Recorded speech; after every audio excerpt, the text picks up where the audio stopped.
This story begins in the year 1812, when a Swiss adventurer disguised himself and wandered through the vast Arabian desert. His name was Johann Ludwig Burckhardt. During his journey, he lost his way and found himself in a narrow path carved between two massive rock formations. He walked through this tight gorge for nearly 1.5 kilometers, with towering cliffs on both sides, and then suddenly the path widened, and what he saw next left him stunned. Carved directly into a limestone mountain stood a magnificent ancient structure, standing 127 feet tall, not built, but meticulously carved out of stone. This mysterious marvel, hidden in the deserted canyons of southern Jordan, is today called Al-Khazna in Arabic, meaning the Treasury, believed to be a place where treasure was once stored. Its intricate design is breathtaking. Majestic pillars rise directly from the rock base, and the upper parts are carved with the finest ornamental details. At the center is a massive entrance that leads into a chamber, but the chamber is bare with no decoration, just the raw, natural beauty of stone. And yet, the whole site was so mysterious and grand that Burckhardt felt there had to be more hidden behind these rocks. Driven by curiosity, he ventured deeper. As he explored further, he stumbled upon something extraordinary. An ancient theater carved into stone, large enough to seat around 6,000 people. He followed a pathway that led to something resembling a huge temple. Ruins all around hinted that this had once been a thriving city. Even high on the rocky cliffs, monuments had been carved into the mountain walls. Burckhardt had unknowingly rediscovered the ruins of a lost city, a city that held great historical significance. This city, more than 2,000 years old, is what we today know as Petra. But a question lingered. Who were the people who lived here? How did they survive in such a dry desert with no water in sight?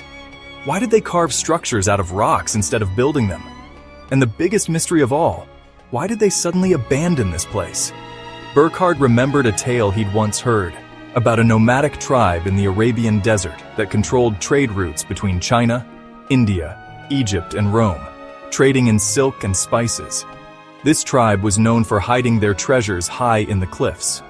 Greek and Roman sources refer to these people as the Nabataeans, an ancient nomadic tribe that once roamed the deserts.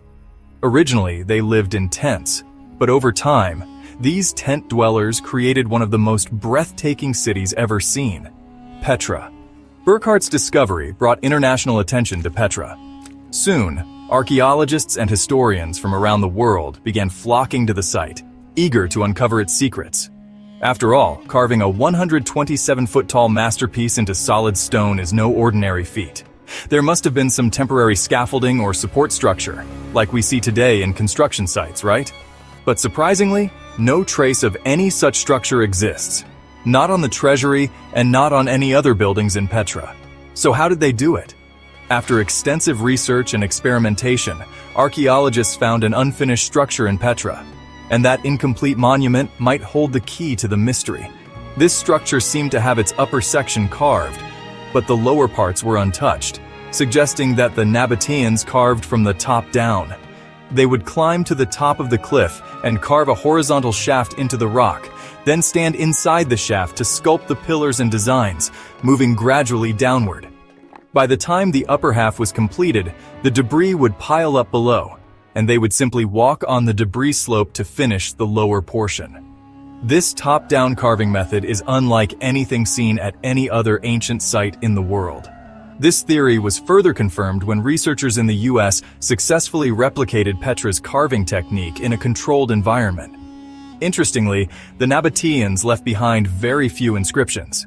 Only in 1 or 2 places did archaeologists find texts written in Aramaic, a language used during Jesus' time in the Middle East. One inscription near a chamber warned, "This tomb is sacred. Whatever is inside must not be removed or disturbed." But inside, there were only a few shelves, believed to have held dead bodies. Yes, this chamber was a burial tomb. In fact, over 800 similar tombs have been discovered carved into Petra's cliffs. Initially, many believed Petra was merely a giant graveyard, but later discoveries proved otherwise. Archaeologists found clear signs of residential areas, suggesting that Petra was once home to a thriving population of 20,000 to 30,000 people at its peak. But in such a barren desert, where did they get their water? The clue came from a structure now called the Great Temple. In its stone flooring, they found small holes, as if water had once flowed beneath.